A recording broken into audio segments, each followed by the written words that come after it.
చేస్తారని ఈ రోజు ఎన్డీఏ కూటమిని మేము హెచ్చరిస్తున్నాం.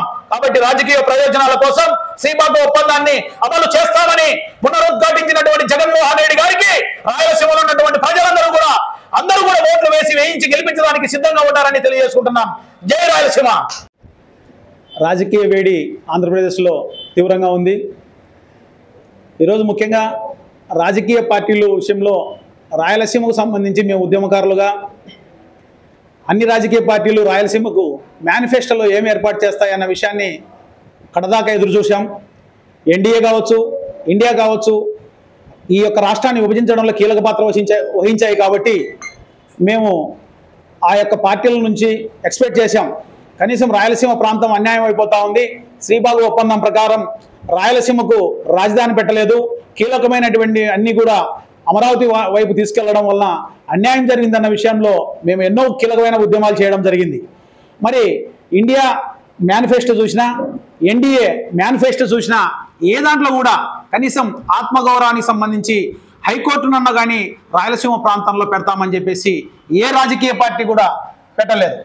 మరి కేవలం ఒక వైఎస్ఆర్ పార్టీ మాత్రమే ఈరోజు రాయలసీమ ప్రాంతానికి సంబంధించి అభివృద్ధి వికేంద్రీకరణలో భాగంగా న్యాయ రాజధానిని ఏర్పాటు చేస్తామని చెప్పేసి జగన్మోహన్ రెడ్డి గారు పునరుద్ఘాటించారు. దానికి రాయలసీమ ఉద్యమకారులుగా మేము 3వ తేదీ నుంచి మద్దతు తెలియజేయడం జరిగింది. అయితే ఇప్పుడు జరుగుతున్నటువంటి విషయం ఏంటంటే రాయలసీమ ప్రాంతం అంటేనే ఒక బూతుగా చూస్తున్నారు. రాయలసీమ ప్రాంతంలోకే వచ్చి ఇక్కడ రాజధానిని కానీ హైకోర్టును కానీ ఏర్పాటు చేస్తామని చెప్పలేనటువంటి దుస్థితిలో మిగతా రాజకీయ పార్టీలన్నీ కూడా ఉన్నాయన్న విషయాన్ని మేము ఆంధ్రప్రదేశ్లో ఉన్నటువంటి ప్రజలకు తెలియపరిచేదానికి ఈరోజు మీడియా సమావేశం ఏర్పాటు చేశాం. అమరావతి ఉద్యమం పేరుతో తిరుపతికి వచ్చినటువంటి చంద్రబాబు నాయుడు గారు కూడా అక్కడ కూడా రాయలసీమ ప్రాంతంలో హైకోర్టును ఏర్పాటు చేసేదానికి కూడా సంసిద్ధత వ్యక్తం చేయలేదు. అదేవిధంగా ఉత్తరాంధ్ర ప్రాంతానికి పోయినప్పుడు కూడా అక్కడ కూడా డెవలప్మెంట్ చేస్తాం. ఈ యొక్క ఆంధ్రప్రదేశ్ ఉన్నటువంటి భౌగోళిక అంశాలు చూస్తే ఇక్కడ ఉన్నటువంటి మడకశిర నుంచి ఇచ్చాపురం వరకు తీసుకుంటే దాదాపుగా 1200 కిలోమీటర్ల దూరం ఈ యొక్క భూభాగం ఉన్నదన్న విషయాన్ని కూడా తెలిసినప్పటికీ కూడా రాజకీయంలో అనుభవం ఉన్నటువంటి చంద్రబాబు నాయుడు గారు కేవలం 29 గ్రామాల యొక్క అభివృద్ధి కోసం ఆ 29 గ్రామాలలోనే అమరావతిని డెవలప్ చేసుకోవాలి, చుట్టూ ఉన్నటువంటి తన యొక్క రియల్ ఎస్టేట్ మాఫియా కోసం మాత్రమే ప్రాకులాడుతున్నాడు. కానీ ఈ యొక్క రాయలసీమ కావచ్చు, ఉత్తరాంధ్ర కావచ్చు, అదేవిధంగా నెల్లూరు, ప్రకాశం జిల్లాలు ఏం అవుతున్నాయి, వీటికి నీటి ప్రాజెక్టులు ఏర్పాటు చేశామనే ఆలోచన కూడా లేదు.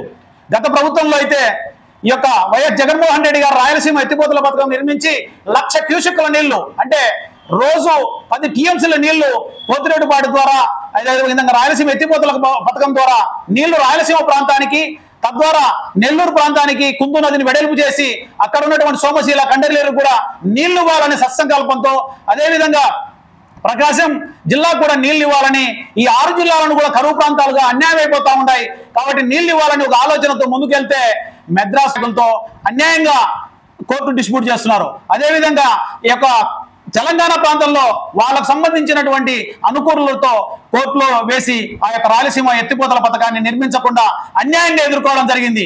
మరి ఈ రోజు రాయలసీమ ప్రాంతంలో ఎందుకు ఓట్లేయాలి? మరి ఎన్డీఏలో భాగస్వామ్యం ఉన్నటువంటి చంద్రబాబు నాయుడు గారు ఈ రోజు అప్రభద్ర నిర్మిస్తూ జాతీయ ప్రాజెక్టు చేసినటువంటి బీజేపీ ప్రభుత్వాన్ని ఎందుకు ఈ రోజు మాట్లాడడం లేదు? మరి ఈ రోజు అమిత్ షా గారు ధర్మవరానికి వచ్చారు. ధర్మవరం వేదికగా ఈ యొక్క కరువు ప్రాంతంలో ఇవి మాట్లాడుతున్నప్పుడు ఆ యొక్క అప్రభద్రం జాతీయ ప్రాజెక్టు చేస్తున్నటువంటి వారితో వేదిక పంచుకుంటున్నటువంటి చంద్రబాబు నాయుడు గారు ఈ రోజు అప్రభద్రతో నష్టపోతున్నటువంటి తుంగభద్ర ప్రాజెక్టు వల్ల ఈ రోజు ప్రాజెక్టులకు నీళ్లు రాకుండా ఆ యొక్క ప్రాజెక్టుల నుంచి ఆధారంగా ఉన్నటువంటి హెచ్ఎల్సీ కావచ్చు, ఎల్ఎల్సీ కావచ్చు, ఈ రోజు ఈ యొక్క ఆయకట్టుకంతటి కొన్ని నీళ్లు రాకపోకుండా అన్యాయం జరుగుతుంది కదా. మరి ప్రత్యామ్నాయంగా మీరు ఆల్మట్టి నుంచి ఈ యొక్క బుక్కపండ వరకు పొరదకారం నిర్మిస్తారా? లేకోకుంటే కృష్ణానది మీద ఈ రోజు సంగమేశ్వరం దగ్గర నేషనల్ హైవేలో భాగంగా నిర్మిస్తున్నటువంటి తీగల వంతెన బదులుగా బ్రిడ్జ్ కమ్ బ్యారేజ్ నిర్మించి మా రాయలసీమ ప్రాంతానికి 60 టీఎంసీలు నీళ్లు ఇవ్వాలని చెప్పేసి చంద్రబాబు నాయుడు గారు అడగరు. అదేవిధంగా అమిత్ షా గారు చెప్పరు, మోడీ గారు చెప్పరు. రాయలసీమ ప్రాంతం సర్వనాశనం కావాలన్నది ఈ ఉద్దేశంగా ఈ రోజు ఎన్డీఏ కూటమి ఉంది. మరి ఇండియా కూటమి అయితే వారి వ్యక్తిగత విషయాలు మాట్లాడుతున్నారు కానీ రాయలసీమకు జరుగుతున్న అన్యాయం విషయంలో ఎవరు మాట్లాడడం లేదు. ఈరోజు శర్మిల గారు పిసిసి అధ్యక్షురాలుగా ఉండి మరి ఆమె మాట్లాడాల్సిన మొదటి మాట వైఎస్ రాజశేఖర రెడ్డి గారు దుమ్మదూడం టేల్పాండే ద్వారా 150 టీఎంసీల నీళ్లను గోదావరి నుంచి నాగార్జున సాగర్ తేవాలని దాదాపుగా 700 కోట్ల రూపాయలు ఆ రోజు ఖర్చు పెట్టడం జరిగింది. మరి ఈ రోజు విభజన చట్టంలో ఎందుకు పెట్టలేకపోయినారన్న విషయాన్ని ఆత్మ పరిశీలన చేసుకోవాల్సిన బాధ్యత యూపీఏ గవర్నమెంట్ ఉంది, ఇండియా కూటమికి. మరి దాని గురించి మాట్లాడడం లేదు. ఈ రోజు మేము వస్తే అధికారంలోకి వస్తే ఆ యొక్క ప్రాజెక్టును జాతీయ ప్రాజెక్టుగా చేస్తామని చెప్పి కానీ, లేకుంటే విభజన చట్టంలో ఎన్డీఏ కూటమి చేర్చాలని కానీ మాట్లాడడం లేదు. మళ్ళీ రాయలసీమ విషయంలో ఎందుకు ఇంత వివక్షత చూపుతున్నారన్న విషయాన్ని ఏ రాజకీయ పార్టీలు కూడా ఆత్మ పరిశీలన చేసుకోవడం లేదు. ఆత్మ పరిశీలన చేసుకొని రాయలసీమకు అన్యాయం జరుగుతా ఉంది, 6 జిల్లాలకు చాలా అన్యాయం జరుగుతుంది అని చెప్పేసి, అదేవిధంగా ఉత్తరాంధ్ర ప్రాంతానికి అన్యాయం జరుగుతా ఉంది, మధ్య కోస్తాలో కూడా అన్ని ప్రాంతాలు సమానంగా డెవలప్ కావాలని ఒక జగన్మోహన్ రెడ్డి గారు మాత్రమే ఈ రోజు చిత్తశుద్ధితో ఆలోచన చేసి అభివృద్ధి వికేంద్రీకరణలో భాగంగా 3 రాజధానులకు మేము సిద్ధపడిగా ఈ రోజు సంసిద్ధంగా ఉన్నామని చెప్పేసి పునరుద్ఘాటించడం అన్నది రాయలసీమ యునైటెడ్ ఫోర్స్ ఆహ్వానిస్తా ఉంది. అదేవిధంగా land titling act Chandrababu Naidu గారు ఈ రోజు ఎన్నికలు వస్తున్నాయని చెప్పేసి మాట్లాడుతున్నారు. 2019లో అసెంబ్లీ సాక్షిగా పయ్యావుల కేశవ్ గారి ద్వారా ఆ రోజు ఆహ్వానించినప్పుడు ఏమైందని చెప్పేసి అడుగుతున్నాం.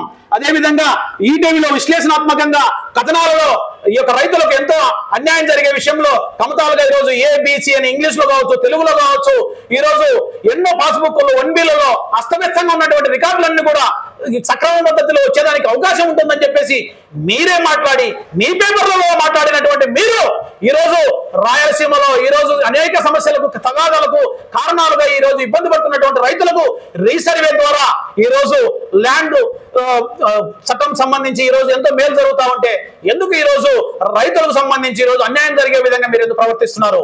ఈ రోజు ల్యాండ్ టైటిలింగ్ యాక్ట్ ద్వారా కావచ్చు, రీసర్వేలో మేము కూడా లబ్ధిదారులం పప్పూరులో కావచ్చు, పప్పూరు మండలంలో మాకు ఈ రోజు రీసర్వే అయితే 2 రోజుల్లోనే సబ్ డివిజన్ అయిపోయి మా పేరుతో 1Bలో పేరు నమోదవుతా ఉంది.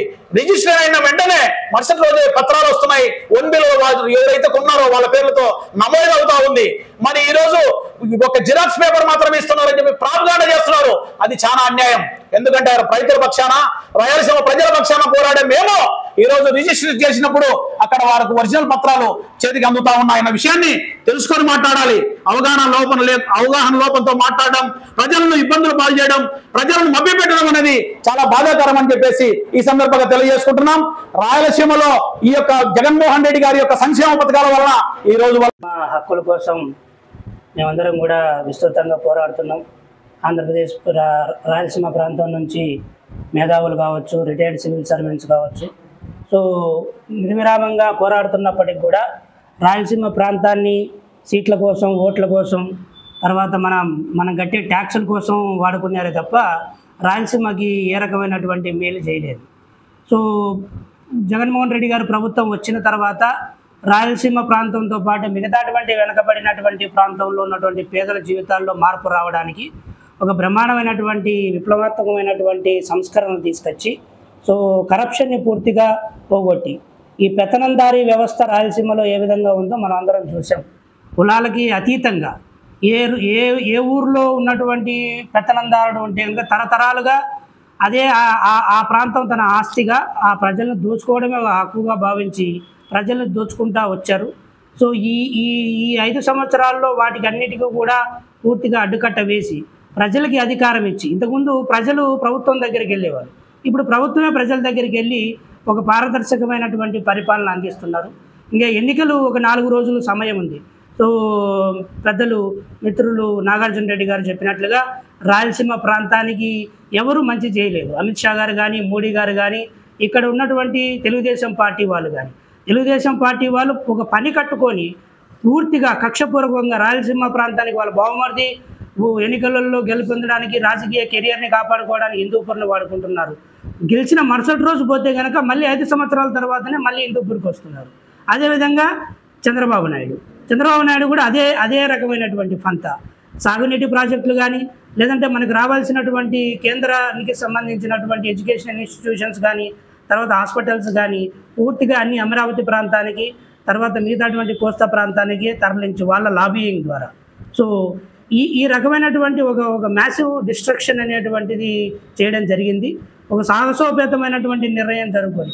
నిజమైనటువంటి రాయలసీమ వాదిగా, రాయలసీమ బిడ్డగా జగన్మోహన్ రెడ్డి గారు మేనిఫెస్టోలో ఇంతకుముందు ప్రకటించినటువంటి న్యాయ రాజధానికి కట్టుబడి న్యాయ రాజధానిని చేయడానికి ఆల్రెడీగా ల్యాండ్ కూడా అలాట్ చేశారు.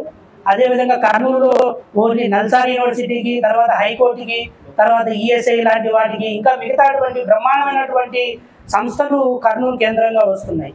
సో జరగబోయేటువంటి ఎన్నికల్ని బేసి ఒక్క ఓటు కూడా దయచేసి ఒక్క ఓటు కూడా ఎన్డీఏకి కానీ లేదంటే ఇండియా కూటమి కానీ వేసినట్లయితే గనక ఈ కులాలకి మతాలకి ఇన్ని రోజులు ఈ విధంగా ప్రజల్ని